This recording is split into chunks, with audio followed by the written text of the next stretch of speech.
Punjabi radio ਜੁਆ ਸੁਣ ਰਹੇ ਸਾਰੇ ਸਰੋਤਿਆਂ ਨੂੰ ਬਲਵਿੰਦਰ ਕੌਰ ਵੱਲੋਂ ਪਿਆਰ ਭਰੀ ਸਤਿ ਸ਼੍ਰੀ ਅਕਾਲ ਤੇ ਜੀ। ਪ੍ਰੋਗਰਾਮ ਖਬਰ ਤੇ ਨਜ਼ਰ ਪ੍ਰੋਗਰਾਮ ਜਿਸ ਦੇ ਵਿੱਚ ਹੁੰਦੇ ਨੇ ਸਾਡੇ ਨਾਲ ਬਲਤੇਜ ਪੰਨੂ ਜੀ ਤੇ ਅੱਜ ਅਕਤੂਬਰ 10 ਖਬਰਾਂ ਤੇ ਨਜ਼ਰ ਮਾਰਾਂਗੇ। ਖਬਰਾਂ ਤੇ ਨਜ਼ਰ ਮਾਰਨ ਤੋਂ ਪਹਿਲਾਂ ਧੰਨਵਾਦ ਕਰਨਾ ਚਾਹੁੰਦੇ ਸਾਡੇ ਸਪਾਂਸਰਸ ਜਿਨ੍ਹਾਂ ਨੇ ਇਸ ਪ੍ਰੋਗਰਾਮ ਨੂੰ ਸਪਾਂਸਰ ਕੀਤਾ। ਆਪ ਸਭ ਤੱਕ ਪਹੁੰਚਾਇਆ ਜੀ ਖਾਲਸਾ ਇੰਸ਼ੋਰੈਂਸ ਏਜੰਸੀ ਵਾਲੇ ਸੈਨੋ ਜੀ ਤੋਂ ਗੁਰਦੀਪ ਸਿੰਘ ਪਿਰਦੀ ਕਲੋਵਸ, ਅਸ਼ਾਨਜੀਤ ਸਿੰਘ ਕਲੋਟੀ ਅਜੂਬਾ ਸਿਟੀ ਤੋਂ, ਸਤਨਾਮ ਸਿੰਘ ਸ਼ੇਰਗਿੱਲ ਸਾਲਮਾ ਤੋਂ, ਬਹਾਦਰ ਸਿੰਘ ਗਿੱਲ ਫਾਬਲਰ, ਸੱਚਾ ਸਿੰਘ ਜੀ ਫਰੈਜ਼ਨੋ ਤੋਂ, ਗੁਰਵੀਰ ਸਿੰਘ ਜੀ ਫਰੈਜ਼ਨੋ ਤੋਂ, ਹਰਵਿੰਦਰ ਸਿੰਘ ਜੀ ਸਮਰਾ ਤੇ ਹਰਵੰਤ ਸਿੰਘ ਜੀ ਉੱਪਲ ਜੋਬਾ ਸਿਟੀ ਤੋਂ। ਬਹੁਤ ਬਹੁਤ ਇਹਨਾਂ ਦੇ ਧੰਨਵਾਦੀ, ਇਹਨਾਂ ਨੇ ਇਸ ਪ੍ਰੋਗਰਾਮ ਨੂੰ ਸਪਾਂਸਰ ਕੀਤਾ, ਆਪ ਸਭ ਤੱਕ ਪਹੁੰਚਾਇਆ ਜੀ। ਸਾਡੇ ਨਾਲ ਜੁੜ ਚੁੱਕੇ ਨੇ ਬਲਤੇਜ ਪੰਨੂ ਜੀ। ਸਤਿ ਸ਼੍ਰੀ ਅਕਾਲ, ਸਵਾਗਤ ਹੈ ਜੀ।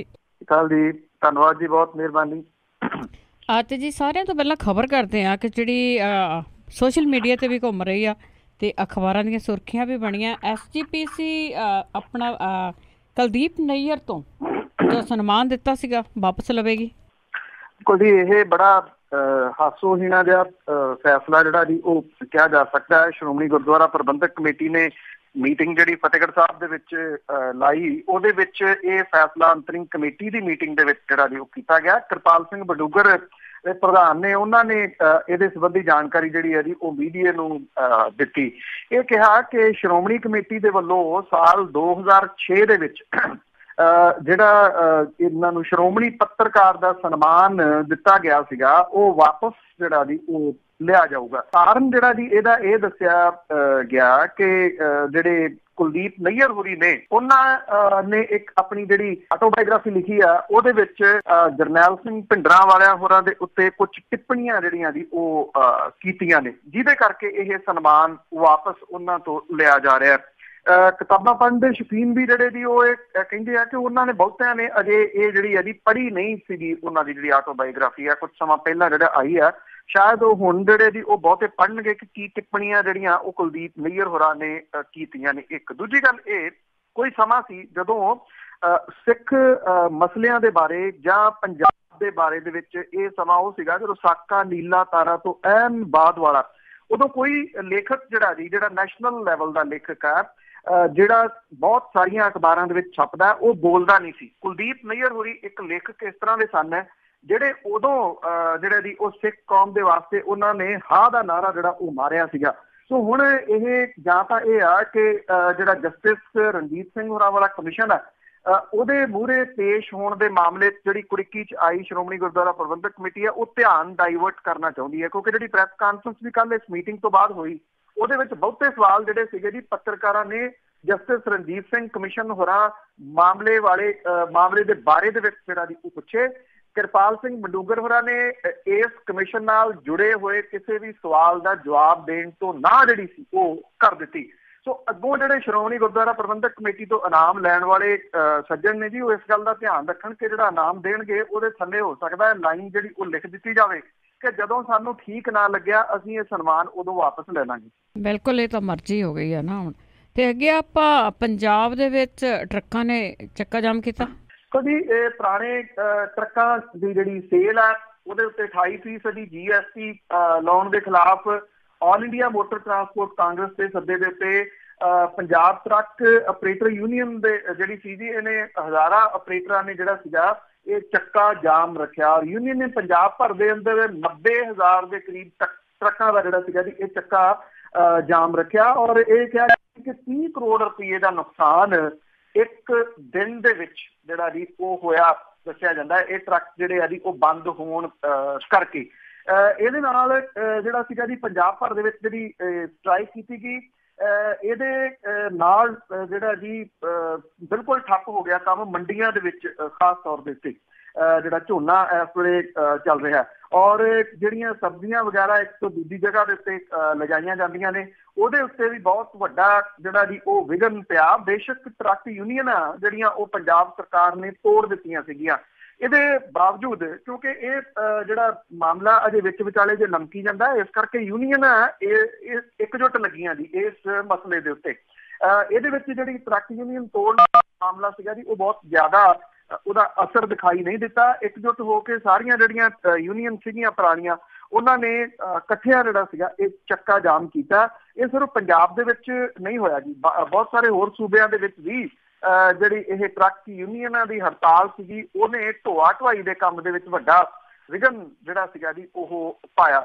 ਜਿਹੜੇ ਟਰੱਕ ਯੂਨੀਅਨ ਵਾਲਿਆਂ ਦੀ ਉਹ ਇਹ ਕਹਿੰਦੇ ਆ ਕਿ ਜੇ ਸਰਕਾਰ ਨੇ ਅਜੇ ਵੀ ਇਸ ਮਾਮਲੇ ਦੇ ਉੱਤੇ ਉਹਨਾਂ ਦੀ ਗੱਲਬਾਤ ਜਿਹੜੀ ਉਹ ਨਾ ਸੁਣੀ ਤੇ ਇਹ GST ਜਿਹੜੇ ਪੁਰਾਣੇ ਟਰੱਕਾਂ ਦੇ ਉੱਤੇ 28% ਲਾਤੀ ਆ ਉਹਨੂੰ ਨਾ ਹਟਾਇਆ ਜਾਂ ਉਹਨੂੰ ਨਾ ਘਟਾਇਆ ਤਾਂ ਉਹ ਆਉਂਦੇ ਦਿਨਾਂ ਦੇ ਦੌਰਾਨ ਇਹੋ ਜਿਹੀਆਂ ਹੜਤਾਲਾਂ ਜਿਹੜੀਆਂ ਦੀ ਉਹ ਹੋਰ ਵੀ ਕਰ ਸਕਦੇ ਆ। ਜੀ ਤੇ ਅੱਗੇ ਆਪਾਂ ਗੱਲ ਕਰਦੇ ਹਾਂ ਹਨੀਪ੍ਰੀਤ ਦੀ, ਤਾਂ ਉਸ ਲੈਪਟਾਪ ਦੇ ਵਿੱਚ ਸਾਰਾ ਕੁਝ ਹੀ ਬੰਦ ਆ ਜੋ ਵੀ ਡੇਰੇ ਦੀ ਇਨਫੋਰਮੇਸ਼ਨ ਹੈ। ਇਹ ਜਦੋਂ ਇਹਨੂੰ ਹਨੀਪ੍ਰੀਤ ਨੂੰ ਜਿਹੜਾ ਵੀ ਪੇਸ਼ ਕੀਤਾ ਗਿਆ ਤੇ ਅਦਾਲਤ ਦੇ ਵਿੱਚ ਅਦਾਲਤ ਨੇ ਉਹਦਾ 3 ਦਿਨ ਦਾ ਹੋਰ ਜਿਹੜਾ ਵੀ ਉਹ ਰਿਮਾਂਡ ਦੇ ਦਿੱਤਾ ਔਰ ਇਹ ਰਿਮਾਂਡ ਦੇ ਵਿੱਚ ਉਹਨੇ ਇਹ ਕਿਹਾ ਕਿ ਅਸੀਂ ਹਨੀਪ੍ਰੀਤ ਤੋਂ ਜਿਹੜਾ ਵੀ ਇੱਕ ਲੈਪਟਾਪ ਬਰਾਮਦ ਕਰਨਾ ਹੈ ਜਿਹਦੇ ਵਿੱਚ ਪੰਚਕੂਲਾ ਹਿੰਸਾ ਦੀ ਸਾਜ਼ਿਸ਼ ਦੀ ਸਾਰੀ ਜਾਣਕਾਰੀ ਜਿਹੜੀ ਆ ਉਹ ਬੰਦ ਹੈ। ਪੁਲਿਸ ਸੂਤਰ ਕਹਿੰਦੇ ਇਹ ਲੈਪਟਾਪ ਸਰਸਾ ਦੇ ਵਿੱਚ ਜਿਹੜਾ ਡੇਰਾ ਉੱਥੇ ਪਿਆ ਔਰ ਇਹਦੀ ਜਾਣਕਾਰੀ ਸਿਰਫ ਜਿਹੜੀ ਆ ਉਹ ਹਨੀਪ੍ਰੀਤ ਨੂੰ ਆ। ਇਹਦਾ ਮਤਲਬ ਇਹ ਆ ਕਿ ਅੱਜ ਜਿਹੜੀ ਆ ਜੀ ਪੁਲਿਸ ਹਨੀਪ੍ਰੀਤ ਨੂੰ ਚੁੱਪ ਚਪੀਤੇ ਜਿਹੜਾ ਜੀ ਉਹ ਡੇਰਾ ਸਰਸਾ ਲਿਜਾ ਸਕਦੀ ਆ ਇਸ ਲੈਪਟਾਪ ਦੀ ਬਰਾਮਦਗੀ ਦੇ ਵਾਸਤੇ। ਪੁਲਿਸ ਨੇ ਇਹ ਵੀ ਕਿਹਾ ਕਿ ਜਿੰਨੀਆਂ ਵੀਡੀਓਜ਼ ਵਾਇਰਲ ਕੀਤੀਆਂ ਜਾਂਦੀਆਂ ਸੀਗੀਆਂ ਸਰਸੇ ਦੇ ਡੇਰੇ ਦੇ ਵੱਲੋਂ ਉਹ ਹਨੀਪ੍ਰੀਤ ਦੇਖ ਰੇਖ ਦੇ ਵਿੱਚ ਜਿਹੜੀਆਂ ਵਾਇਰਲ ਕੀਤੀਆਂ ਜਾਂਦੀਆਂ ਸੀਗੀਆਂ। ਜਦੋਂ ਇਹ ਪੰਚਕੂਲਾ ਦੇ ਵਿੱਚ ਪ੍ਰੇਮੀ ਜਿਹੜੇ ਆ ਜੀ ਉਹ ਇਕੱਠੇ ਹੋਣੇ ਸ਼ੁਰੂ ਹੋਏ ਆ ਤੇ ਉੱਥੋਂ ਜਿਹੜੀਆਂ ਹਰ ਘੰਟੇ ਬਾਅਦ ਜਿਹੜੀ ਆ ਜੀ ਵੀਡੀਓ ਬਣਾ ਕੇ ਪਹਿਲਾਂ ਹਨੀਪ੍ਰੀਤ ਨੂੰ ਭੇਜੀ ਜਾਂਦੀ ਸੀਗੀ, ਫਿਰ ਉਹ ਇੱਕ ਇਸ ਐਂਗਲ ਤੋਂ ਹੁਣ ਨੂੰ ਜਿਹੜਾ ਜੀ ਉਹ ਬਣਾਇਆ ਜਾਵੇ ਤੇ ਉਹਦੀ ਕੱਟ ਵੱਢ ਕਰਵਾ ਕੇ ਜਿਹੜੀ ਆ ਜੀ ਇਹੀ ਵਾਇਰਲ ਕਰਦੀ। ਜਿਹੜੀ ਇੱਕ ਕੁੜੀ ਦੀ ਵਾਇਰਲ ਹੋਈ ਸੀਗੀ ਵੀਡੀਓ ਜਿਹਦੇ ਵਿੱਚ ਉਹ ਕਹਿੰਦੀ ਸੀ ਕਿ ਅਸੀਂ ਹਿੰਦੁਸਤਾਨ ਦਾ ਨਾਮ ਜਿਹੜਾ ਉਹ ਨਕਸ਼ੇ ਤੋਂ ਮਿਟਾ ਦਿਆਂਗੇ ਜੇ ਸਾਡੇ ਪਿਤਾ ਜੀ ਨੂੰ ਕੁਝ ਜਿਹੜਾ ਉਹ ਹੋਇਆ। ਹਾਲਾਂਕਿ ਬਾਅਦ ਦੇ ਵਿੱਚ ਉਹ ਜਿਹੜੀ ਕੁੜੀ ਸੀਗੀ ਉਹ ਮਾਫੀਆਂ ਮੰਗਦੀ ਸੀਗੀ ਇੱਕ ਹੋਰ ਵਾਇਰਲ ਹੋਈ ਵੀਡੀਓ ਦੇ ਵਿੱਚ। ਪਰ ਉਹ ਜਿਹੜੀ ਵੀਡੀਓ ਵਾਇਰਲ ਕੀਤੀ ਆ ਉਹ ਹਨੀਪ੍ਰੀਤ ਨੇ ਆਪਣੇ ਮੋਬਾਇਲ ਫੋਨ ਤੋਂ ਜਿਹੜੀ ਆ ਜੀ ਉਹ ਵਾਇਰਲ ਕੀਤੀ ਗਈ ਦੱਸੀ ਜਾ ਰਹੀ ਹੈ। ਜੋ ਕੁਝ ਪੁਲਿਸ ਨੇ ਜਿਹੜੀ ਆ ਜੀ ਜਿੰਨੀ ਕੁ ਜਾਣਕਾਰੀ ਕੀਤੀ ਆ ਇਹ ਕਿਹਾ ਜਾ ਰਿਹਾ ਜੀ ਇਹ ਮੋਬਾਇਲ ਫੋਨ ਜਿਹੜਾ ਉਹ ਹਨੀਪ੍ਰੀਤ ਦੇ ਰਿਸ਼ਤੇਦਾਰ ਤੋਂ ਬਰਾਮਦ ਕੀਤਾ ਜਾਣਾ ਜਿਹੜਾ ਉੱਤਰ ਪ੍ਰਦੇਸ਼ ਦੇ ਬਿਜਨੌਰ ਦੇ ਏਰੀਏ ਦੇ ਵਿੱਚ ਜਿਹੜਾ ਉਹ ਰਹਿੰਦਾ। ਇਹ ਜਿਹੜੀ ਹੈ ਜੀ ਸਾਰੀ ਜਾਣਕਾਰੀ ਅਦਾਲਤ ਨੂੰ ਪੁਲਿਸ ਨੇ ਜਿਹੜੀ ਆ ਦਿੱਤੀ ਆ ਕਿ ਕਿਹੜੇ ਤਰੀਕੇ ਦੇ ਨਾਲ ਇਹ ਮਾਸਟਰ ਮਾਈਂਡ ਜਿਹੜੀ ਆ ਜੀ ਜੋ ਕੁਝ ਸਾਰੀਆਂ ਘਟਨਾਵਾਂ ਵਾਪਰ ਰਹੀਆਂ ਸੀ ਉਹਦੀ ਦੱਸੀ ਦੀ ਆ। ਇਹ ਵੀ ਪਤਾ ਲੱਗਾ ਕਿ ਜਿਹੜੀ ਉਹਦੇ ਨਾਲ ਫੜੀ ਹੋਈ ਆ ਸੁਖੀਪ ਕੌਰ ਉਹਦਾ ਵੀ 3 ਦਿਨ ਦਾ ਪੁਲਿਸ ਰਿਮਾਂਡ ਹੋਰ ਵੱਧ ਗਿਆ। ਉਹਦੀ ਜਾਣਕਾਰੀ ਦੇਣ ਦੇ ਮੁਤਾਬਕ ਹਨੀਪ੍ਰੀਤ ਨੂੰ ਜਿਹੜਾ ਇਸ ਹਿੰਸਾ ਦੇ ਵਿੱਚ ਇੱਕ ਹੋਰ ਮਾਸਟਰ ਮਾਈਂਡ ਕਿਹਾ ਜਾਂਦਾ ਅਦਿੱਤਿਆ ਹਿੰਸਾ ਉਹਦੇ ਟਿਕਾਣਿਆਂ ਦੇ ਬਾਰੇ ਦੇ ਵਿੱਚ ਹਨੀਪ੍ਰੀਤ ਨੂੰ ਸਾਰਾ ਪਤਾ ਹੈ ਕਿ ਉਹ ਗੁੜਗਾਉਂ ਦੇ ਵਿੱਚ ਕਿੱਥੇ ਜਿਹੜਾ ਦੀ ਉਹ ਲੁਕਿਆ ਹੋਇਆ ਔਰ ਇਹਦੇ ਜਿਹੜੇ ਸਾਥੀ ਨੇ ਉਹ ਵੀ ਵੱਖ-ਵੱਖ ਥਾਵਾਂ ਤੇ ਲੁਕੇ ਨੇ। ਉਹ ਹਨੀਪ੍ਰੀਤ ਦੇ ਨਿਰੰਤਰ ਸੰਪਰਕ ਦੇ ਵਿੱਚ ਰਹੇ ਨੇ ਜਦੋਂ ਉਹ ਪੁਲਿਸ ਦੀ ਗ੍ਰਿਫਤ ਤੋਂ ਜਿਹੜੀ ਆ ਜੀ ਉਹ ਬਚ ਰਹੀ ਸੀ। ਸੋ ਇਹ ਸਾਰੀ ਜਾਣਕਾਰੀ ਜਿਹੜੀ ਅਦਾਲਤ ਦੇ ਵਿੱਚ ਦਿੱਤੀ ਗਈ ਹੈ। ਜਿਹੜਾ 3 ਦਿਨ ਦਾ ਪੁਲਿਸ ਰਿਮਾਂਡ ਹੈ ਇਹਦੇ ਵਿੱਚ ਪੁਲਿਸ ਨੂੰ ਜਿਹੜਾ ਜੀ ਇਹ ਕਿਹਾ ਜਾ ਰਿਹਾ ਕਿ ਉਹ ਕਾਫੀ ਤੇਜ਼ੀ ਦੇ ਨਾਲ ਹੁਣ ਕੰਮ ਕਰ ਸਕਦੀ ਹੈ ਕਿਉਂਕਿ ਜਿਹੜਾ ਪਿਛਲਾ ਰਿਮਾਂਡ ਸੀਗਾ 6 ਦਿਨ ਦਾ ਉਹਦੇ ਵਿੱਚ ਹਨੀਪ੍ਰੀਤ ਨੇ ਬਹੁਤਾ ਕੁਝ ਜਿਹੜਾ ਜੀ ਉਹ ਨਹੀਂ ਦੱਸਿਆ। 80% ਦੇ ਕਰੀਬ ਜਿਹੜੇ ਸਵਾਲ ਨੇ ਪੁਲਿਸ ਦੇ ਉਹਨਾਂ ਦੇ ਜਵਾਬ ਉਹਨੇ ਨਹੀਂ ਦਿੱਤੇ ਤੇ ਪੁਲਿਸ ਨੂੰ ਜਿਹੜਾ ਜੀ ਉਹਨੇ ਟਿਚ ਜਾਣਿਆ।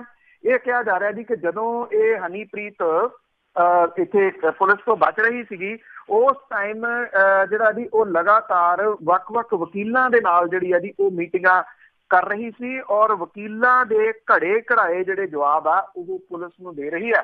ਕਿੱਥੇ ਬੋਲਣਾ ਕਿੱਥੇ ਨਹੀਂ ਬੋਲਣਾ ਕੀ ਬੋਲਣਾ ਕੀ ਨਹੀਂ ਬੋਲਣਾ ਇਹ ਸਾਰਾ ਕੁਝ ਉਹਨੂੰ ਜਿਹੜਾ ਵੀ ਉਹ ਪਤਾ ਹੈ ਜਿਹਦੇ ਕਰਕੇ ਇਹ ਕਿਹਾ ਜਾ ਰਿਹਾ ਜੀ ਕਿ ਪੁਲਿਸ ਦੇ ਵਾਸਤੇ ਹਾਲ ਦੀ ਘੜੀ ਉਹਦੇ ਜਿਹੜੀ ਵੀ ਮੁਸੀਬਤ ਇਹ ਬਣੀ ਹੋਈ ਆ ਉਹ ਇਹ ਸਾਰਾ ਕੁਝ ਉਗਲਾਵੇ ਉਹ ਤੋਂ ਕਿਹੜੇ ਤਰੀਕੇ ਨਾਲ।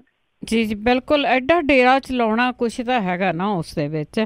ਤੇ ਅੱਗੇ ਆਪਾਂ ਗੱਲ ਕਰਦੇ ਹਾਂ ਕਿ ਇੱਕ ਸਾਬਕਾ ਫੌਜੀ ਨੂੰ DSP ਲਾਉਣ ਦੇ ਲਈ ਕੈਪਟਨ ਸਰਕਾਰ ਨੇ ਸਾਰੀਆਂ ਹੱਦਾਂ ਟੱਪੀਆਂ।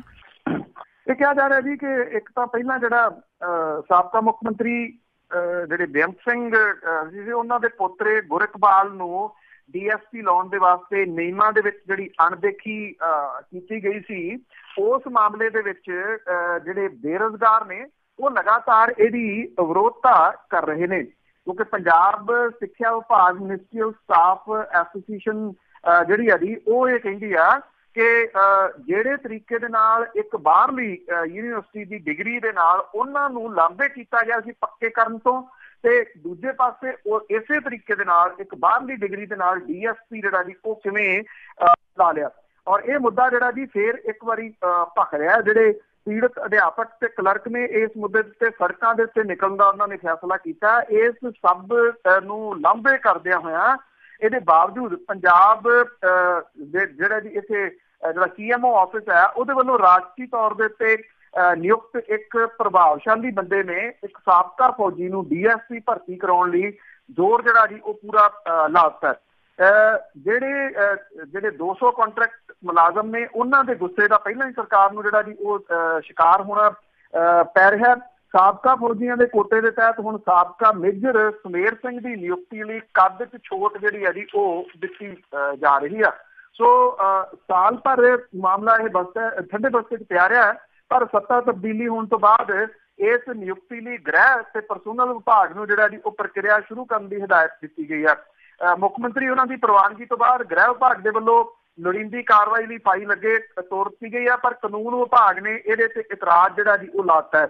ਕੱਦ 'ਚ ਛੋਟ ਬਾਰੇ ਗ੍ਰਹਿ ਵਿਭਾਗ ਦੇ ਹੁਕਮਾਂ ਦੇ ਉੱਤੇ ਕਾਨੂੰਨ ਵਿਭਾਗ ਨੇ ਕਿਹਾ ਕਿ DSP ਦੀ ਇਸ ਅਸਾਮੀ ਦੀ ਭਰਤੀ ਪ੍ਰਕਿਰਿਆ ਵੇਲੇ 5 ਫੁੱਟ 7 ਇੰਚ ਕੱਦ ਰੱਖਿਆ ਗਿਆ ਸੀਗਾ, ਔਰ ਭਰਤੀ ਪ੍ਰਕਿਰਿਆ ਜਿਹੜੀ ਸ਼ੁਰੂ ਹੋਣ ਤੋਂ ਬਾਅਦ ਨਿਯਮ ਨਹੀਂ ਬਦਲੇ ਜਾ ਸਕਦੇ। ਪਰ ਸਰਕਾਰ ਦੇ ਅੰਦਰ ਬੈਠੇ ਪਾਵਰਫੁਲ ਜਿਹੜੇ ਬੰਦੇ ਨੇ ਉਹ ਕਹਿੰਦੇ ਨੇ ਜੇ ਪਹਿਲਾਂ ਨਿਯਮ ਬਦਲਿਆ ਤੇ ਗਾਂਹ ਵੀ ਜਿਹੜੇ ਦੀ ਉਹ ਬਦਲਵਾਏ ਜਾਣਗੇ। ਇਹਦੀ ਭਰਤੀ ਤਾਂ ਉਹ ਕਹਿੰਦੇ ਜੀ ਜ਼ਰੂਰ ਕਰਾਉਣੀ।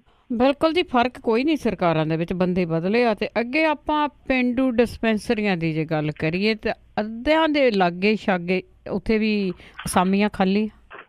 ਬਿਲਕੁਲ ਜੀ, ਜੋ ਹਾਲਾਤ ਸਿਹਤ ਤੇ ਜਿਹੜਾ ਜੀ ਸਿੱਖਿਆ ਵਿਭਾਗ ਦੇ ਨੇ ਉਹਦੀਆਂ ਵੱਖੋ ਵੱਖਰੀਆਂ ਰਿਪੋਰਟਾਂ ਜਿਹੜੀਆਂ ਜੀ ਉਹ ਸਾਹਮਣੇ ਆਉਂਦੀਆਂ ਰਹਿੰਦੀਆਂ ਨੇ। ਪੇਂਡੂ ਵਿਕਾਸ ਤੇ ਪੰਚਾਇਤ ਵਿਭਾਗ ਦੀਆਂ ਜਿਹੜੀਆਂ ਪੇਂਡੂ ਡਿਸਪੈਂਸਰੀਆਂ ਨੇ ਇਹਦੇ ਵਿੱਚ ਡਾਕਟਰਾਂ ਦੀਆਂ 40% ਜਿਹੜੀਆਂ ਪੋਸਟਾਂ ਉਹ ਖਾਲੀ ਨੇ ਜੀ। ਵਿਭਾਗ ਦੇ ਤਹਿਤ ਚੱਲ ਰਹੀਆਂ 1183 ਡਿਸਪੈਂਸਰੀਆਂ ਦੇ ਵਿੱਚੋਂ 466 ਦੇ ਵਿੱਚ ਡਾਕਟਰ ਹੀ ਹੈ ਨਹੀਂ ਗੇ। ਕਈ ਡਾਕਟਰਾਂ ਨੂੰ 2 ਤੋਂ 3 ਡਿਸਪੈਂਸਰੀਆਂ ਦਾ ਵਾਧੂ ਚਾਰਜ ਦਿੱਤਾ ਗਿਆ। ਡਾਕਟਰਾਂ ਦੀ ਗੈਰ ਹਾਜ਼ਰੀ ਦੇ ਵਿੱਚ ਫਾਰਮਾਸਿਸਟ ਜਿਹੜੇ ਨੇ ਉਹ ਮਰੀਜ਼ਾਂ ਦਾ ਇਲਾਜ ਕਰ ਰਹੇ ਆ। ਪੇਂਡੂ ਡਿਸਪੈਂਸਰੀਆਂ ਦੇ ਵਿੱਚ ਜਿਹੜੇ ਆਉਣ ਵਾਲੇ ਮਰੀਜ਼ ਨੇ ਉਹਨਾਂ ਦੀ ਗਿਣਤੀ 1 ਕਰੋੜ ਸਾਲਾਨਾ ਆ। ਇਹ ਜਿਹੜਾ ਸਰਕਾਰੀ ਰਿਪੋਰਟ ਹੈ ਉਹਦੇ ਵਿੱਚ ਇਹ ਸਾਰੀ ਜਾਣਕਾਰੀ ਜਿਹੜੀ ਦਿੱਤੀ ਗਈ ਹੈ। ਜ਼ਿਲ੍ਹਾ ਪ੍ਰੀਸ਼ਦ ਚੱਲਦੀਆਂ ਪੇਂਡੂ ਡਿਸਪੈਂਸਰੀਆਂ ਦੀ ਗਿਣਤੀ 1183 ਹੈ। ਡਾਕਟਰਾਂ ਦੀਆਂ ਅਸਾਮੀਆਂ 717 ਜਿਹੜੀਆਂ ਦੀ ਉਹ ਭਰੀਆਂ ਹੋਈਆਂ ਨੇ, ਔਰ 717 ਡਾਕਟਰਾਂ ਦੇ ਵਿੱਚੋਂ 558 ਸਿਹਤ ਵਿਭਾਗ ਦੇ ਵਿੱਚ ਰਣੇਵੇਂ ਦੇ ਵਿਰੋਧ 'ਚ ਨੇ ਤੇ 129 ਨੇ ਸਿਹਤ ਵਿਭਾਗ ਦੀਆਂ ਡਿਸਪੈਂਸਰੀਆਂ ਦੇ ਵਿੱਚ ਜਾਣ ਲਈ ਰਜ਼ਾਮੰਦੀ ਜਿਹੜੀ ਉਹ ਦਿੱਤੀ ਹੈ। ਪੰਜਾਬ ਸਰਕਾਰ ਦੇ ਵੱਲੋਂ ਰੂਰਲ ਮੈਡੀਕਲ ਅਫਸਰਾਂ ਨੂੰ ਸਿਹਤ ਵਿਭਾਗ ਦੇ ਵਿੱਚ ਰਲਾਉਣ ਦੀ ਇੱਕ ਤਜਵੀਜ਼ ਜਿਹੜੀ ਆ ਉਹ ਤਿਆਰ ਕੀਤੀ ਗਈ ਆ, ਪਰ ਪੇਂਡੂ ਡਾਕਟਰਾਂ ਦੇ ਵਿਰੋਧ ਕਰਕੇ ਸਰਕਾਰ ਨੂੰ ਇਹਨਾਂ ਦੀ ਸਲਾਹ ਜਿਹੜੀ ਆ ਉਹ ਲੈਣੀ ਪੈ ਰਹੀ ਹੈ। ਪੰਜਾਬ ਸਰਕਾਰ ਦੇ ਵੱਲੋਂ 2006 ਦੇ ਵਿੱਚ ਨਗਰ ਨਿਗਮ ਤੇ ਨਗਰ ਕੌਂਸਲ ਦੀਆਂ ਘੇਰੇ 'ਚ ਪੈਂਦੀਆਂ ਜਿਹੜੀਆਂ ਡਿਸਪੈਂਸਰੀਆਂ ਸੀ ਇਹਨੂੰ ਸਿਹਤ ਵਿਭਾਗ ਦੇ ਵਿੱਚੋਂ ਵੱਖਰਾ ਕਰਕੇ ਪੇਂਡੂ ਵਿਕਾਸ ਤੇ ਪੰਚਾਇਤ ਵਿਭਾਗ ਦੇ ਹਵਾਲੇ ਕਰਤਾ ਸੀਗਾ, ਔਰ ਜਿਹੜੀਆਂ ਜ਼ਿਲ੍ਹਾ ਪ੍ਰੀਸ਼ਦਾਂ ਦੇ ਸਿੱਧੇ ਕੰਟਰੋਲ ਦੇ ਵਿੱਚ ਨੇ। ਔਰ ਇਹਨਾਂ ਡਿਸਪੈਂਸਰੀਆਂ ਦੇ ਵਾਸਤੇ ਵੱਖਰੇ ਰੂਰਲ ਮੈਡੀਕਲ ਆਫੀਸਰ ਜਿਹੜੇ ਉਹ ਭਰਤੀ ਕੀਤੇ ਗਏ ਸੀਗੇ। ਰੂਰਲ ਮੈਡੀਕਲ ਅਫਸਰਾਂ ਨੂੰ 30,000 ਰੁਪਏ ਉੱਕਾ ਪੁੱਕਾ ਦੇ ਕੇ ਪੇਂਡੂ ਡਿਸਪੈਂਸਰੀਆਂ ਨੂੰ ਚਲਾਉਣ ਦਾ ਠੇਕਾ ਦਿੱਤਾ ਗਿਆ ਸੀ, ਜਿਹਦੇ ਵਿੱਚ ਇੱਕ ਫਾਰਮਾਸਿਸਟ ਤੇ ਇੱਕ ਦਰਜਾ 4 ਮੁਲਾਜ਼ਮ ਦੀ ਤਨਖਾਹ ਵੀ ਸ਼ਾਮਲ ਸੀਗੀ। ਔਰ ਸਰਕਾਰ ਨੇ 11 ਦੇ ਵਿੱਚ ਰੂਰਲ ਮੈਡੀਕਲ ਅਫਸਰਾਂ ਦੀਆਂ ਸੇਵਾਵਾਂ ਰੈਗੂਲਰ ਕਰਤੀਆਂ ਸੀਗੀਆਂ, ਪਰ ਫਾਰਮਾਸਿਸਟ ਤੇ ਦਰਜਾ 4 ਮੁਲਾਜ਼ਮ ਅਜੇ ਵੀ ਠੇਕੇ ਦੇ ਉੱਤੇ ਨੇ ਜੀ। ਰੂਰਲ ਮੈਡੀਕਲ ਜਿਹੜੇ ਅਫਸਰ ਨੇ ਉਹਨਾਂ ਦੀ ਉੱਚ ਪੜ੍ਹਾਈ ਦੇ ਵਾਸਤੇ 60% ਰਾਖਵੇਂ ਕੋਟੇ ਦੇ ਲਾਭ ਤੋਂ ਬਾਹਰ ਰੱਖਿਆ ਗਿਆ, ਜਦੋਂ ਕਿ ਸਿਹਤ ਵਿਭਾਗ ਦੇ ਤਹਿਤ ਕੰਮ ਕਰਦੇ ਡਾਕਟਰ ਜਿਹੜਾ ਜੀ ਉਹ ਇਹਦਾ ਲਾਭ ਲੈ ਰਹੇ ਨੇ। ਇਹਦਾ ਸਿੱਧਾ ਜਿਹੜਾ ਅਸਰ ਹੈ ਜੀ ਉਹ ਇਸ ਗੱਲ ਦੇ ਉੱਤੇ ਪੈ ਰਿਹਾ ਹੈ, ਪੇਂਡੂ ਖੇਤਰਾਂ ਦੇ ਜਿਹੜੇ ਲੋਕ ਨੇ ਉਹ ਪ੍ਰਾਈਵੇਟ ਹਸਪੀਟਲਾਂ ਜਾਂ ਪ੍ਰਾਈਵੇਟ ਡਾਕਟਰਾਂ ਵੱਲ ਨੂੰ ਜਿਹੜਾ ਉਹ ਭੱਜਦੇ ਨੇ, ਜਿੱਥੇ ਉਹਨਾਂ ਦੀਆਂ ਜੇਬਾਂ ਮੋਟੇ ਪੱਧਰ ਦੇ ਉੱਤੇ ਜਿਹੜੀਆਂ ਜੀ ਉਹ ਹੌਲੀਆਂ ਕੀਤੀਆਂ ਜਾਂਦੀਆਂ ਨੇ। ਜੇ ਪ੍ਰਾਈਵੇਟ ਡਾਕਟਰਾਂ ਦੀ ਗੱਲ ਕਰੀਏ ਤੇ ਜਿਹੜੇ ਡਾਕਟਰ ਨੇ 100 ਰੁਪਏ ਤੋਂ ਲੈ ਕੇ 500 ਰੁਪਏ ਤੱਕ ਫੀਸ ਜਿਹੜੀ ਹੈ ਜੀ ਉਹ ਵੇਖਣ ਦੀ ਲੈਂਦੇ ਆ। ਕਿਸੇ ਪ੍ਰਾਈਵੇਟ ਡਾਕਟਰ ਦੇ ਕੋਲੇ ਚਲੇ ਜਾਓ, ਜਿੱਥੇ ਉਹ ਦੇਖਦਾ ਉਹਦੇ ਬਾਹਰ ਖੁੱਲੀ ਉਹਦੀ ਦੁਕਾਨ ਜਿਹੜੀ ਦਵਾਈਆਂ ਦੀ ਉਹਦੀ ਹੀ ਹੁੰਦੀ ਆ, ਉਹਦੇ ਤੋਂ ਹੀ ਉਹ ਦਵਾਈਆਂ ਮਿਲਦੀਆਂ ਨੇ ਜਿਹੜੀਆਂ ਉਹ ਲਿਖ ਕੇ ਦਿੰਦਾ, ਕਿਉਂਕਿ ਬਾਹਰੋਂ ਕਿਸੇ ਦੁਕਾਨ ਤੋਂ ਉਹ ਮਿਲਦੀਆਂ ਨਹੀਂ, ਕਿਉਂਕਿ ਦਵਾਈਆਂ ਚੋਂ ਵੀ ਉਹਨੇ ਪਰਸੈਂਟੇਜ ਜਿਹੜੀ ਹੈ ਜੀ ਉਹ ਲੈਣੀ ਹੁੰਦੀ ਆ। ਦੂਜੀ ਖੱਲ ਜਿਹੜੀ ਹੈ ਜੀ ਉਹ ਲੋਕਾਂ ਦੀ ਉਸ ਦੁਕਾਨ ਦੇ ਉੱਤੇ ਲੈਂਦੀ ਆ। ਤਕਰੀਬਨ ਘੱਟੋ ਘੱਟ 1000 ਰੁਪਏ ਨੂੰ ਪੈਂਦਾ ਜੀ ਇੱਕ ਡਾਕਟਰ ਦੇ ਕੋਲੇ ਜਾਣਾ। ਤੇ ਪੇਂਡੂ ਡਿਸਪੈਂਸਰੀਆਂ ਜਿਹੜੀਆਂ ਜੀ ਉਹ ਜੇ ਖੁੱਦੇ ਲਾਈਨ ਲਾਈਆਂ ਗਈਆਂ ਨੇ, ਸ਼ਾਇਦ ਉਹਦਾ ਇਹੀ ਰੀਜ਼ਨ ਹੈ ਜੀ ਕਿ ਪ੍ਰਾਈਵੇਟ ਜਿਹੜਾ ਜੀ ਡਾਕਟਰ ਨੇ, ਚਾਹੇ ਪ੍ਰਾਈਵੇਟ ਹਸਪੀਟਲ ਨੇ, ਉਹਨਾਂ ਨੇ ਇੱਕ ਸਾਜ਼ਿਸ਼ ਦੇ ਤਹਿਤ ਇਹ ਹੌਲੀ ਹੌਲੀ ਜਿਹੜੀਆਂ ਜੀ ਆਮ ਲੋਕਾਂ ਦੀਆਂ ਸਿਹਤ ਸੇਵਾਵਾਂ ਉਹਨਾਂ ਤੋਂ ਖੋਹ ਰਹੀਆਂ ਨੇ। ਬਿਲਕੁਲ ਜੀ, ਹੌਲੀ ਹੌਲੀ ਆਮ ਲੋਕਾਂ ਦੀ ਜਿਹੜੇ ਕੰਮ ਦੀ ਗੱਲ ਆ ਉਹ ਖੋਣੀ ਹੈ ਇਹਨਾਂ ਨੇ। ਤਾਂ ਅੱਗੇ ਆਪਾਂ ਰਣਜੀਤ ਸਿੰਘ ਕਮਿਸ਼ਨ ਦੀ ਜੇ ਗੱਲ ਕਰੀਏ ਤੇ ਉਹਨਾਂ ਨੇ IG ਉਮਰਾ ਨੰਗਲ ਤੋਂ ਵੀ ਪੁੱਛਗਿੱਛ ਕੀਤੀ। ਜੀ ਧਾਰਮਿਕ ਗ੍ਰੰਥਾਂ ਦੀ ਬੇਅਦਬੀ ਦੇ ਮਾਮਲੇ ਦੇ ਵਾਸਤੇ ਬਣਾਏ ਗਏ ਜਸਟਿਸ ਰਣਜੀਤ ਸਿੰਘ ਕਮਿਸ਼ਨ ਨੂੰ ਬੇਸ਼ੱਕ ਸ਼੍ਰੋਮਣੀ ਗੁਰਦੁਆਰਾ ਪ੍ਰਬੰਧਕ ਕਮੇਟੀ ਨੇ ਜਿਹੜਾ ਜੀ ਕਿਸੇ ਕਿਸਮ ਦਾ ਸਹਿਯੋਗ ਦੇਣ ਤੋਂ ਨਾ ਕਰ ਦਿੱਤੀ ਆ, ਔਰ ਉਹ ਪੇਸ਼ ਨਹੀਂ ਹੋਏ। ਕਿਰਪਾਲ ਸਿੰਘ ਬਡੂਗਰ ਹੋਰੇ ਜਿਨ੍ਹਾਂ ਨੇ ਪੇਸ਼ ਹੋਣਾ ਸੀਗਾ, ਉਹਨਾਂ ਤੋਂ ਰਿਕਾਰਡ ਜਿਹੜਾ ਜੀ ਉਹ ਮੰਗਿਆ ਗਿਆ ਸੀਗਾ। ਕਾਫੀ ਤੱਤੀਆਂ ਠੰਡੀਆਂ ਜਿਹੜੀਆਂ ਜੀ ਜਸਟਿਸ ਰਣਜੀਤ ਸਿੰਘ ਹੋਰਾਂ ਨੇ ਸ਼੍ਰੋਮਣੀ ਗੁਰਦੁਆਰਾ ਪ੍ਰਬੰਧਕ ਕਮੇਟੀ ਦੇ ਪ੍ਰਧਾਨ ਨੂੰ ਸੁਣਾਈਆਂ ਨੇ ਕਿ ਇਸ ਮਾਮਲੇ ਦੇ ਵਿੱਚ ਉਹਨਾਂ ਦਾ ਸਹਿਯੋਗ ਨਾ ਕਰਨਾ ਉਹਨਾਂ ਦੀ ਇੱਕ ਇਤਿਹਾਸਕ ਭੁੱਲ ਹੈ। ਪਰ ਦੂਜੇ ਪਾਸੇ ਜਸਟਿਸ ਰਣਜੀਤ ਸਿੰਘ ਕਮਿਸ਼ਨ ਦੇ ਵੱਲੋਂ ਜਿਹੜੀ ਹੈ ਜੀ ਇਹਦੀ ਛਾਣਬੀਣ ਨਿਰੰਤਰ ਜਾਰੀ ਹੈ। ਕੱਲ ਜਿਹੜਾ ਸੀਗਾ ਜੀ IG ਜਿਹੜੇ ਨੇ ਪਰਮਰਾਜ ਸਿੰਘ ਉਮਰਾ ਨੰਗਲ, ਉਹਨਾਂ ਦੇ ਕੋਲੋਂ ਇਸ ਕਮਿਸ਼ਨ ਨੇ 3 ਘੰਟੇ ਲਗਾਤਾਰ ਜਿਹੜੀ ਹੈ ਜੀ ਉਹ ਪੁੱਛਗਿੱਛ ਕੀਤੀ ਦੱਸੀ ਦੀ ਆ। ਇਸ ਪੁੱਛਗਿੱਛ ਦੇ ਵਿੱਚ ਪਰਮਰਾਜ ਸਿੰਘ ਉਮਰਾ ਨੰਗਲ ਹੋਰਾਂ ਤੋਂ ਕੀ ਕੁਝ ਪੁੱਛਿਆ ਗਿਆ, ਇਹਦੇ ਬਾਰੇ ਜਸਟਿਸ ਰਣਜੀਤ ਸਿੰਘ ਹੋਰਾਂ ਨੇ ਕੁਛ ਨਹੀਂ ਕਿਹਾ। ਉਹਨਾਂ ਨੇ ਕਿਹਾ ਕਿ ਜੋ ਕੁਛ ਵੀ ਆ ਉਹ ਆਪਣੀ ਰਿਪੋਰਟ, ਜਿਹੜੀਆਂ ਸਿਫਾਰਸ਼ਾਂ ਦੀ ਰਿਪੋਰਟ ਹੈ, ਉਹ ਦੇਣ ਦੇ ਸਮੇਂ ਦੇ ਉੱਤੇ ਜਿਹੜਾ ਜੀ ਉਹ ਕਰਨਗੇ। ਜਦੋਂ ਪਿਛਲੇ ਦਿਨੀ ਇੱਕ ਫੁਟੇਜ ਜਿਹੜੀ CV ਦੀ ਵਾਇਰਲ ਹੋਈ ਸੀ, ਉਹਦੇ ਵਿੱਚ ਜਿਹੜੇ ਪੁਲਿਸ ਆਫਿਸਰ ਨਿਰੰਤਰ ਫੋਨ ਦੇ ਉੱਤੇ ਗੱਲ ਕਰਦੇ ਜਿਹੜਾ ਉਹ ਨਜ਼ਰ ਆ ਰਹੇ ਸਨ, ਡਾਇਰੈਕਸ਼ਨ ਚਾਰਜ ਲੈਂਦੇ ਜਿਹੜੇ ਜੀ ਉਹ ਨਜ਼ਰ ਆ ਰਹੇ ਸਨ, ਉਹ ਪਰਮਰਾਜ ਸਿੰਘ ਉਮਰਾ ਨੰਗਲ ਹੁਰੀ ਹੀ ਸਨ। ਉਹ ਉਸ ਜਗ੍ਹਾ ਦੇ ਉੱਤੇ ਮੌਜੂਦ ਸਨ ਜਿੱਥੇ ਇਹ ਗੋਲੀ ਚੱਲੀ ਸੀ, ਜਿਹਦੇ ਵਿੱਚ 2 ਵਿਅਕਤੀ ਜਿਹੜੇ ਮਾਰੇ ਗਏ ਸਨ। ਕਮਿਸ਼ਨ ਨੇ ਮੋਗਾ ਦੇ ਉਦੋਂ ਦੇ SSP ਚਰਨਜੀਤ ਸ਼ਰਮਾ ਨੂੰ ਵੀ ਜਿਹੜਾ ਜੀ ਉਹ ਸੰਮਣ ਭੇਜਿਆ। 30 ਅਕਤੂਬਰ ਨੂੰ ਕਮਿਸ਼ਨ ਦੇ ਸਾਹਮਣੇ ਪੇਸ਼ ਹੋਣ ਦੇ ਵਾਸਤੇ ਆਖਿਆ ਗਿਆ।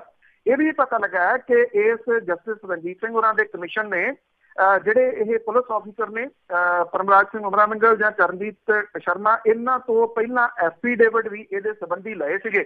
ਹੁਣ ਪਤਾ ਲੱਗਾ ਜੀ, ਇਹ ਵੀ ਪਤਾ ਲੱਗਾ ਕਿ ਜਿਹੜੇ ਐਫੀਡੇਵਿਟ ਲਏ ਸੀ ਉਹਨਾਂ ਦੇ ਉੱਤੇ ਆਧਾਰਿਤ ਹੀ ਪੁੱਛਗਿੱਛ ਜਿਹੜੀ ਹੈ ਜੀ ਉਹ ਕੀਤੀ ਗਈ ਆ। ਇਹ ਪਹਿਲੀ ਵਾਰੀ ਹੈ ਜੀ ਕਿ ਇਹ ਜਿਹੜੀਆਂ ਘਟਨਾਵਾਂ ਗੁਰੂ ਗ੍ਰੰਥ ਸਾਹਿਬ ਦੀ ਬੇਅਦਬੀ ਦੀਆਂ ਵਾਪਰੀਆਂ ਸੀਗੀਆਂ ਕਿ ਕਿਸੇ ਕਮਿਸ਼ਨ ਨੇ ਜਿਹੜੇ ਇੰਨੇ ਸੀਨੀਅਰ ਆਫਿਸਰ ਨੂੰ ਪੁੱਛਗਿੱਛ ਜਿਹੜੀ ਹੈ ਜੀ ਉਹ ਕੀਤੀ ਹੋਵੇ, ਉਹ ਵੀ 3 ਘੰਟੇ ਤੱਕ ਜਿਹੜਾ ਜੀ ਉਹ ਲਗਾਤਾਰ। ਦੁਨੀਆ ਭਰ ਦੇ ਵਿੱਚ ਬੈਠਾ ਜਿਹੜਾ ਭਾਈਚਾਰਾ ਹੈ ਜੀ, ਉਹ ਇਹ ਜ਼ਰੂਰ ਚਾਹੁੰਦਾ ਹੈ ਕਿ ਇਹ ਪਤਾ ਲੱਗੇ ਕਿ ਉਦੋਂ ਜਦੋਂ ਗੁਰੂ ਗ੍ਰੰਥ ਸਾਹਿਬ ਦੀ ਬੇਅਦਬੀ ਦੀਆਂ ਨਿਰੰਤਰ ਘਟਨਾਵਾਂ ਜਿਹੜੀਆਂ ਦੀ ਉਹ ਵਾਪਰੀਆਂ ਨੇ, ਜਾਂ ਗੋਲੀ ਚੱਲੀ ਆ, ਬਾਈਬਲ ਕਲਾ ਕਾਂਡ ਹੋਇਆ, ਬਰਗਾੜੀ ਕਾਂਡ ਹੋਇਆ, ਇਹਦੇ ਪਿੱਛੇ ਲੁਕੇ ਹੋਏ ਚਿਹਰੇ ਜਿਹੜੇ ਉਹ ਕਿਹੜੇ ਸਨ। ਇੱਕ ਜਿਹੜੀ ਸੰਸਥਾ ਹੈ ਸ਼੍ਰੋਮਣੀ ਗੁਰਦੁਆਰਾ ਪ੍ਰਬੰਧਕ ਕਮੇਟੀ, ਉਹਨੂੰ ਛੱਡ ਕੇ, ਕਿਉਂਕਿ ਉਹ ਜਿਸ ਤਰੀਕੇ ਦੇ ਨਾਲ ਸਹਿਯੋਗ ਨਹੀਂ ਕਰ ਰਹੇ, ਉਹ ਸਾਰਿਆਂ ਦੇ ਸਾਹਮਣੇ ਜਿਹੜੀ ਹੈ ਜੀ ਉਹ ਸੱਚਾਈ ਹੈ ਕਿ ਸ਼ਾਇਦ ਉਹ ਇਹ ਨਹੀਂ ਚਾਹੁੰਦੇ ਕਿ ਇਹਦੇ ਤੋਂ ਪਰਦਾ ਕਰੀ। ਬਿਲਕੁਲ ਜੀ, ਜੇ ਪਰਦਾ ਚੱਕਿਆ ਗਿਆ ਤੇ ਬਹੁਤ ਕੁਛ ਉਹਦੇ ਪਿੱਛੇ ਜੋ ਲੁਕਿਆ ਹੋਇਆ ਖੁੱਲ੍ਹ ਜਾਣਾ ਆ, ਇਸ ਗੱਲ ਤੋਂ ਉਹ ਡਰ ਰਹੇ ਆ। ਤੇ ਅੱਗੇ ਆਪਾਂ ਜੇ ਗੈਂਗਸਟਰਾਂ ਦੀ ਗੱਲ ਕਰੀਏ ਤੇ ਜਿਹੜੇ ਪੁਲਿਸ ਆਫਿਸਰ ਆ ਉਹਨਾਂ ਨੂੰ ਇੱਕ ਖਤਰਾ ਆ ਕਿ ਜੇਲ੍ਹਾਂ ਵਿੱਚੋਂ ਭੱਜ ਜਾਣਗੇ। ਐਕਚੁਅਲੀ ਇਹ ਕੁਝ ਜਿਹੜੀਆਂ ਖੁਫੀਆ ਤੰਤਰ ਨੇ, ਜਿਹੜੀਆਂ ਏਜੰਸੀਜ਼ ਨੇ, ਉਹਨਾਂ ਨੇ ਪੁਲਿਸ ਨੂੰ ਜਿਹੜਾ ਜੀ ਇਹ ਖਬਰਾਂ ਦਿੱਤੀਆਂ ਨੇ ਕਿ ਪੰਜਾਬ ਦੀਆਂ ਜੇਲ੍ਹਾਂ ਦੇ ਵਿੱਚ ਬੰਦ ਜਿਹੜੇ ਗੈਂਗਸਟਰ ਨੇ, ਉਹ ਪੁਲਿਸ ਤੇ ਜੇਲ੍ਹ ਵਿਭਾਗ ਦੇ ਵਾਸਤੇ ਵੱਡੀ ਚੁਣੌਤੀ ਨੇ। ਖੁਫੀਆ ਏਜੰਸੀਆਂ ਨੇ ਜੇਲ੍ਹ ਵਿਭਾਗ ਨੂੰ ਜਿਹੜੀ ਹੈ ਜੀ ਇਹ ਰਿਪੋਰਟ ਦਿੱਤੀ ਹੈ ਕਿ ਅਦਾਲਤਾਂ ਦੇ ਵਿੱਚ ਪੇਸ਼ੀਆਂ ਭੁਗਤਣ ਜਾਂਦੇ ਗੈਂਗਸਟਰਾਂ ਦੇ ਹਿਰਾਸਤ ਦੇ ਵਿੱਚੋਂ ਭੱਜਣ ਦਾ ਪੂਰਾ ਖਦਸ਼ਾ ਬਣਿਆ ਹੋਇਆ। ਜਿਹੜੇ ਇਹ ਖੁਫੀਆ ਵਿਭਾਗ ਹੈ ਜੀ, ਉਹਨਾਂ ਦੇ ਮੁਤਾਬਕ ਕਪੂਰਥਲਾ ਜੇਲ੍ਹ ਦੇ ਵਿੱਚ ਬੰਦ ਕੁਲਪ੍ਰੀਤ ਸਿੰਘ ਨੀਟਾ ਤੇ ਗੁਰਪ੍ਰੀਤ ਸੇਖੋਂ ਨੂੰ ਪੁਲਿਸ ਦੀ ਗ੍ਰਿਫਤ ਚੋਂ ਛਡਾਉਣ ਦੀਆਂ ਜੁਗਤਾਂ ਘੜੀਆਂ ਜਾ ਰਹੀਆਂ ਨੇ। ਖੁਫੀਆ ਵਿੰਗ ਨੇ ਅਗਾਊਂ ਜਿਹੜਾ ਜੀ ਉਹ ਸੂਚਿਤ ਕੀਤਾ ਕਿ ਇਹਨਾਂ ਗੈਂਗਸਟਰਾਂ ਸਣੇ ਹੋਰਨਾਂ ਤੇ ਖਾਸ ਤੌਰ ਦੇ ਉੱਤੇ ਨਿਗਾਹ ਰੱਖਣ ਤੇ ਜੇਲ੍ਹ ਤੋਂ ਬਾਹਰ ਜਾਣ ਸਮੇਂ ਖਾਸ ਜਿਹੜੇ ਆ ਉਹ ਪ੍ਰਬੰਧ ਕੀਤੇ ਜਾਣ। ਪੰਜਾਬ ਦੀਆਂ ਜੇਲ੍ਹਾਂ ਦੇ ਵਿੱਚ ਇਸ ਸਮੇਂ 200 ਤੋਂ ਵੱਧ ਇਸ ਤਰ੍ਹਾਂ ਦੇ ਅਪਰਾਧੀ ਨੇ ਜਿਨ੍ਹਾਂ ਨੂੰ ਪੁਲਿਸ ਤੇ ਜੇਲ੍ਹ ਵਿਭਾਗ ਨੇ ਗੈਂਗਸਟਰਾਂ ਵਾਲੀ ਸੂਚੀ ਦੇ ਵਿੱਚ ਰੱਖਿਆ ਹੋਇਆ।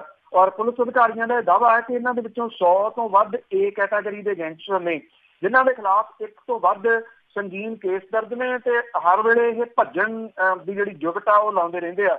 ਜੇਲ੍ਹ ਵਿਭਾਗ ਦੇ ਵੱਲੋਂ ਗੈਂਗਸਟਰਾਂ ਨੂੰ ਕੇਂਦਰੀ ਜੇਲ੍ਹ ਨਾਭਾ ਤੇ ਜਿਹੜੀ ਇਹਦੀ ਹਾਈ ਸਿਕਿਉਰਿਟੀ ਵਾਲੀ ਜੇਲ੍ਹ ਦੇ ਵਿੱਚ ਰੱਖਿਆ ਜਾਂਦਾ, ਪਰ 16 ਦੇ ਵਿੱਚ ਜਿਹੜੀ ਹਾਈ ਸਿਕਿਉਰਿਟੀ ਜੇਲ੍ਹ ਨਾਭਾ ਉਹਦੇ ਵਿੱਚੋਂ ਗੈਂਗਸਟਰ ਜਿਹੜੇ ਉਹ ਫਿਲਮੀ ਸਟਾਈਲ ਦੇ ਵਿੱਚ ਭੱਜ ਗਏ ਸੀਗੇ ਤੇ ਇਹਨਾਂ ਦੇ ਵਿੱਚੋਂ ਜਿਹੜਾ ਮੇਨ ਭੱਜਿਆ ਸੀਗਾ ਜੀ ਉਹਦਾ ਅਜੇ ਤੱਕ ਥੋ ਪਤਾ ਜਿਹੜਾ ਉਹ ਨਹੀਂ ਲੱਗਿਆ। ਪੁਲਿਸ ਦੇ ਹੱਥੀਂ ਜਿਹੜਾ ਉਹ ਨਹੀਂ ਉਹ ਚੜਿਆ। ਪੁਲਿਸ ਅਧਿਕਾਰੀ ਕਹਿੰਦੇ ਆ ਕਿ ਗੈਂਗਸਟਰਾਂ ਨੂੰ ਜੇਲ੍ਹਾਂ ਦੇ ਵਿੱਚੋਂ ਵੀਡੀਓ ਕਾਨਫਰੰਸਿੰਗ ਰਾਹੀਂ ਪੇਸ਼ੀ ਭੁਗਤਾਉਣ ਤੇ ਜ਼ੋਰ ਦਿੱਤਾ ਜਾਂਦਾ, ਪਰ ਹੇਠਲੀਆਂ ਅਦਾਲਤਾਂ ਵੱਲੋਂ ਪੁਲਿਸ ਦੀਆਂ ਦਲੀਲਾਂ ਰੱਦ ਕੀਤੀਆਂ ਜਿਹੜਾ ਉਹ ਜਾ ਰਹੀਆਂ ਨੇ। ਇਸ ਕਰਕੇ ਜਿਹੜੇ ਪੁਲਿਸ ਵਾਲੇ ਉਹ ਕਹਿੰਦੇ ਜੀ ਕਿ ਸਰਕਾਰ ਤੱਕ ਇਹ ਮਾਮਲਾ ਜਿਹੜਾ ਉਹ ਪਹੁੰਚਾਇਆ ਜਾਊਗਾ ਕਿ ਇਹ ਕੰਪਲਸਰੀ ਕੀਤਾ ਜਾਵੇ ਕਿ ਵੀਡੀਓ ਕਾਨਫਰੰਸਿੰਗ ਰਾਹੀਂ ਹੀ ਇਹਨਾਂ ਦੀ ਜਿਹੜੀ ਹੈ ਜੀ ਉਹ ਪੇਸ਼ੀ ਹੋਵੇ। ਪੰਜਾਬ ਪੁਲਿਸ ਵੀ ਜਿਹੜੀ ਹੈ ਜੀ ਉਹ ਮੰਨਦੀ ਹੈ ਕਿ ਗੈਂਗਸਟਰਾਂ ਦੇ ਕਰੀਬ 55 ਗਰੋਹ ਇਸ ਵੇਲੇ ਪੰਜਾਬ ਦੇ ਵਿੱਚ ਸਰਗਰਮ ਨੇ। ਇਹਨਾਂ ਦੇ ਮੈਂਬਰਾਂ ਦੀ ਗਿਣਤੀ 500 ਦੇ ਕਰੀਬ ਦੱਸੀ ਜਾਂਦੀ ਹੈ ਜੀ। ਬੜੇ ਮਾਣ ਵਾਲੀ ਗੱਲ ਆ ਪੰਜਾਬੀ ਨਾਲ ਕਿ ਸਾਡੇ ਵੀ ਗੈਂਗਸਟਰ ਹੋ ਗਏ ਆ। ਅਖੀਰ ਦੇ ਵਿੱਚ ਆਪਾਂ ਜਿਹੜੇ ਗੁਰਦੁਆਰੇ ਦੇ ਲੰਗਰਾਂ ਤੇ GST ਲੱਗਣੀ ਸੀ ਜੇ ਉਸ ਬਾਰੇ ਗੱਲ ਕਰੀਏ ਤਾਂ ਪੋਲੀਟੀਕਲ ਪਾਰਟੀਆਂ ਉਹ ਪੋਲੀਟਿਕਸ ਹੀ ਖੇਡ ਰਹੀਆਂ ਉਸ ਤੇ। ਬਿਲਕੁਲ ਜੀ, ਸ਼੍ਰੋਮਣੀ ਗੁਰਦੁਆਰਾ ਪ੍ਰਬੰਧਕ ਕਮੇਟੀ ਲਗਾਤਾਰ ਜਿਹੜੀ ਹੈ ਜੀ ਇਸ ਮੁੱਦੇ ਨੂੰ ਉਭਾਰਨ ਦੇ ਚੱਕਰ 'ਚ ਰਹੀ ਹੈ। ਕੁਝ ਚਿੱਠੀਆਂ ਵੀ ਉਹਨਾਂ ਨੇ ਜਿਹੜੀਆਂ ਜੀ ਉਹ ਸੈਂਟਰ ਦੀ ਸਰਕਾਰ ਨੂੰ, ਪ੍ਰਧਾਨ ਮੰਤਰੀ ਨੂੰ ਜਾਂ ਫਾਈਨੈਂਸ ਮਿਨਿਸਟਰ ਨੂੰ ਲਿਖੀਆਂ। ਕਿਸੇ ਚਿੱਠੀ ਦਾ ਕੋਈ ਜਵਾਬ ਕੇਂਦਰ ਦੀ ਸਰਕਾਰ ਨੇ ਸ਼੍ਰੋਮਣੀ ਗੁਰਦੁਆਰਾ ਪ੍ਰਬੰਧਕ ਕਮੇਟੀ ਨੂੰ ਨਹੀਂ ਦਿੱਤਾ। ਇਹ ਮੁੱਦਾ ਸਮੇਂ-ਸਮੇਂ ਤੇ ਜਿਹੜਾ ਜੀ ਉਹ ਭਖਦਾ ਰਿਹਾ। ਜਿਹੜੇ ਪ੍ਰਧਾਨ ਨੇ ਸ਼੍ਰੋਮਣੀ ਗੁਰਦੁਆਰਾ ਪ੍ਰਬੰਧਕ ਕਮੇਟੀ ਦੇ, ਉਹਨਾਂ ਨੇ ਇੱਥੇ ਪਟਿਆਲੇ ਦੇ ਵਿੱਚ ਇੱਕ ਸਮਾਗਮ ਦੇ ਵਿੱਚ ਇਹ ਵੀ ਕਹਿ ਦਿੱਤਾ ਸੀਗਾ ਕਿ ਜੇ GST ਤੁਸੀਂ ਲੰਗਰ ਤੋਂ ਬੰਦ ਨਾ ਕੀਤੀ ਤਾਂ ਲੰਗਰ ਜਿਹੜਾ ਜੀ ਉਹ 24 ਘੰਟੇ ਖੁੱਲ੍ਹਾ ਵੀ ਰੱਖਣਾ। ਇਹਦੇ ਬਾਰੇ ਸ਼੍ਰੋਮਣੀ ਗੁਰਦੁਆਰਾ ਪ੍ਰਬੰਧਕ ਕਮੇਟੀ ਜਿਹੜਾ ਜੀ ਉਹ ਸੋਚੂਗੀ। ਹਾਲਾਂਕਿ ਇਹਦੀ ਕੰਟਰੋਵਰਸੀ ਜਿਹੜੀ ਸੀ ਉਹ ਆਉਣ ਤੋਂ ਬਾਅਦ ਵੀ ਇਹ ਲੰਗਰ ਸ਼੍ਰੋਮਣੀ ਕਮੇਟੀ ਦਾ ਨਹੀਂ, ਇਹ ਗੁਰੂ ਕਾ ਲੰਗਰ ਹੈ ਤੇ ਇਸ ਬਿਆਨ ਤੋਂ ਮੁੱਕਰਨਾ ਪੈ ਗਿਆ ਸੀਗਾ SGPC ਦੇ ਪ੍ਰਧਾਨ ਨੂੰ। ਹੁਣ ਜਿਹੜਾ ਜੀ ਜਦੋਂ ਜਿਹੜੇ ਹਰਸਿਮਰਤ ਕੌਰ ਬਾਦਲ ਨੇ ਉਹ ਇੱਥੇ ਆਉਂਦੇ ਨੇ ਦਰਬਾਰ ਸਾਹਿਬ ਜਾਂ ਪੰਜਾਬ ਦੇ ਵਿੱਚ, ਉਹਨਾਂ ਨੂੰ ਇਹ ਸਵਾਲ ਦਾ ਹਮੇਸ਼ਾ ਸਾਹਮਣਾ ਕਰਨਾ ਪੈਂਦਾ ਕਿ ਜੀ ਸੈਂਟਰ ਨੇ ਇਹ GST ਲਾਈ ਹੈ। ਉਹ ਅੱਗੋਂ ਜਵਾਬ ਇਹ ਦਿੰਦੇ ਆ ਕਿ ਸੂਬੇ ਦੀ ਸਰਕਾਰ ਜਿਹੜੀ ਆ ਉਹ ਆਪਣੇ ਬਣਦੇ ਹਿੱਸੇ ਦੀ GST ਖਤਮ ਜਿਹੜੀ ਆ ਜੀ ਉਹ ਕਰਕੇ SGPC ਨੂੰ ਛੋਟ ਦੇਵੇ। ਜਿਹੜੇ ਇੱਥੋਂ ਦੇ ਫਾਈਨੈਂਸ ਮਿਨਿਸਟਰ ਨੇ ਪੰਜਾਬ ਦੇ, ਮਨਪ੍ਰੀਤ ਸਿੰਘ ਬਾਦਲ ਹੋਰੀ, ਉਹਨਾਂ ਨੇ ਇਹ ਕਿਹਾ ਕਿ ਜਿਹੜੀ ਸੈਂਟਰ ਦੀ ਸਰਕਾਰ ਹੈ ਉਹਦੇ ਵਿੱਚ ਅਕਾਲੀ ਦਲ ਭਾਈਵਾਲ ਹੈ ਤੇ ਉੱਥੇ ਹਰਸਿਮਰਤ ਕੌਰ ਬਾਦਲ ਹੋਰੀ ਮਿਨਿਸਟਰ ਨੇ ਤੇ ਉਹ ਆਪਣੀ ਪਹੁੰਚ ਜਿਹੜੀ ਹੈ ਜੀ ਉਹ ਅਪਣਾਉਣ ਤੇ ਕੇਂਦਰ ਦੀ ਸਰਕਾਰ ਨੂੰ ਇਹ ਕਹਿਣ ਕਿ ਗੁਰਦੁਆਰਿਆਂ ਦੇ ਉੱਤੇ ਲੱਗੀ ਜਿਹੜੀ GST ਆ ਉਹ ਛੱਡੀ ਜਾਵੇ। ਉਹ ਕਹਿੰਦੇ ਕੇਂਦਰ ਦੀ ਸਰਕਾਰ ਜਿਹੜੀ ਹੈ ਜੀ ਇਹ GST ਖਤਮ ਕਰ ਦੇਵੇ ਤੇ ਸੂਬੇ ਦੀ ਸਰਕਾਰ ਮਗਰੇ ਜਿਹੜੀ ਹੈ ਜੀ ਇਹ GST ਜਿਹੜੇ ਰਸਤ ਦੇ ਉੱਤੇ ਲੱਗੀ ਆ ਉਹਨੂੰ ਖਤਮ ਕਰ ਦੂਗੀ। ਸੋ ਹੁਣ ਜਿਹੜੀ ਹੈ ਜੀ ਵੇਖਣਾ ਇਹ ਹੋਊਗਾ ਕਿ ਜਦੋਂ ਅਗਲੀ ਵਾਰੀ ਆਉਂਦੇ ਆ ਹਰਸਿਮਰਤ ਕੌਰ ਬਾਦਲ ਹੋਰੀ, ਉਹ ਇਹਦੇ ਉੱਤੇ ਜਿਹੜਾ ਜੀ ਕੀ ਕਹਿੰਦੇ ਨੇ, ਕਿਉਂਕਿ ਇਹ ਗੇਂਦ ਜਿਹੜੀ ਆ ਜੀ ਉਹ ਅਕਾਲੀ ਦਲ ਦੇ ਪਾਲੇ ਦੇ ਵਿੱਚ ਮਨਪ੍ਰੀਤ ਸਿੰਘ ਬਾਦਲ ਹੋਰਾਂ ਨੇ ਜਿਹੜੀ ਆ ਉਹ ਸੁੱਟ ਦਿੱਤੀ ਹੈ। ਉਹ ਸੈਂਟਰ ਦੇ ਵਿੱਚ ਤਾਂ ਬੋਲਦੇ ਨੇਗੇ ਜਾ ਕੇ, ਨਾ ਉੱਥੇ ਜਿਹੜਾ ਜੀ ਉਹ ਕਹਿੰਦੇ ਨੇ। ਜਦੋਂ GST ਲਾਗੂ ਹੋਈ ਆ ਤੇ ਉਦੋਂ ਜਿਹੜੇ ਫਾਈਨੈਂਸ ਮਿਨਿਸਟਰ ਪੰਜਾਬ ਦੇ ਸਨ ਪਰਮਿੰਦਰ ਸਿੰਘ ਢੀਂਡਸਾ ਹੋਰੀ, ਉਹ ਵੀ ਇੱਕ ਸੂਬੇ ਦੇ ਵੱਲੋਂ ਜਿਹੜਾ ਜੀ ਉਹ ਪੇਸ਼ ਹੁੰਦੇ ਰਹੇ ਆ। ਕਦੀ ਵੀ ਉਹਨਾਂ ਨੇ ਇਹ ਮਸਲਾ ਜਿਹੜਾ ਜੀ ਸੈਂਟਰ ਦੇ ਵਿੱਚ GST ਦੀਆਂ ਜਿਹੜੀਆਂ ਮੀਟਿੰਗਾਂ ਹੁੰਦੀਆਂ ਸੀ ਉਹਦੇ ਵਿੱਚ ਉਠਾਇਆ ਨਹੀਂ। ਸਰਕਾਰ ਬਦਲ ਗਈ। ਜਦੋਂ ਸਰਕਾਰ ਬਦਲ ਗਈ ਤਾਂ ਇੱਥੇ ਜਿਹੜਾ ਸੀਗਾ ਜੀ ਇਹ ਪੰਜਾਬ ਦੇ ਸਿਰ ਸੁੱਟਣ ਦੀ ਗੱਲ ਸਰਕਾਰ ਦੇ ਜਿਹੜਾ ਜੀ ਉਹ ਕੋਸ਼ਿਸ਼ ਦੇ ਵਿੱਚ ਸ਼੍ਰੋਮਣੀ ਗੁਰਦੁਆਰਾ ਪ੍ਰਬੰਧਕ ਕਮੇਟੀ ਲੱਗੀ ਰਹੀ। ਸੈਂਟਰ ਦੇ ਵਿੱਚ ਸੁਣਵਾਈ ਕੋਈ ਨਹੀਂ ਗਈ, ਉਹ ਕਿਸੇ ਚਿੱਠੀ ਦਾ ਜਵਾਬ ਨਹੀਂ ਦਿੰਦੇ। ਇਹ ਪੰਜਾਬ ਵਾਲਿਆਂ ਨੂੰ ਕਹਿ ਰਹੇ ਆ ਕਿ ਤੁਸੀਂ ਇੱਥੇ ਜਿਹੜੀ ਆ ਉਹ GST ਮਾਫ ਕਰ ਦਿਓ। ਮਨਪ੍ਰੀਤ ਸਿੰਘ ਬਾਦਲ ਜੀ ਕਹਿੰਦੇ ਨਾਲ ਦੀ ਨਾਲ ਅਸੀਂ ਕਰ ਦਿਆਂਗੇ, ਪਹਿਲਾਂ ਹੁਣ ਤੁਸੀਂ ਸੈਂਟਰ ਤੋਂ ਜਿਹੜੀ ਜੀ ਉਹ ਕਰਵਾ ਲਿਓ। ਸੋ ਇਹ ਇਸ਼ੂ ਜਿਹੜਾ ਜੀ ਇਹ ਗੇਂਦ ਆ, ਇੱਕ ਦੇ ਪਾਲੇ 'ਚ ਸੁੱਟਦਾ, ਦੂਜਾ ਫਿਰ ਉਹਦੇ ਪਾਲੇ ਦੇ ਵਿੱਚ ਜਿਹੜਾ ਜੀ ਉਹ ਸੁੱਟ ਦਿੰਦਾ। ਸ਼ਾਇਦ ਇਹਨੂੰ ਹੀ ਸਿਆਸਤ ਕਹਿੰਦੇ ਨੇ। ਬਿਲਕੁਲ, ਉਹ ਵੀ ਪਰਿਵਾਰਾਂ ਦੇ ਵਿੱਚ। ਬਹੁਤ ਬਹੁਤ ਧੰਨਵਾਦ ਬਲਤੇਜ ਪੰਨੂ ਜੀ। ਮਿਹਰਬਾਨੀ ਜੀ, ਧੰਨਵਾਦ ਜੀ, ਸਤਿ ਸ਼੍ਰੀ ਅਕਾਲ। ਸਤਿ ਸ਼੍ਰੀ ਅਕਾਲ ਜੀ। ਤੇ ਸਰੋਤੇ ਸਨ ਬਲਤੇਜ ਪੰਨੂ ਜੀ ਜੋ ਦੱਸਦੇ ਨੇ ਖਬਰਾਂ। ਹੁਣ ਇਸੇ ਦੇ ਨਾਲ ਅੱਜ ਦਾ ਬੁਲਟਨ ਇੱਥੇ ਸਮਾਪਤ। ਹੁਣ ਬਲਵਿੰਦਰ ਕੌਰ ਵੱਲੋਂ ਪਿਆਰ ਭਰੀ ਸਤਿ ਸ਼੍ਰੀ ਅਕਾਲ।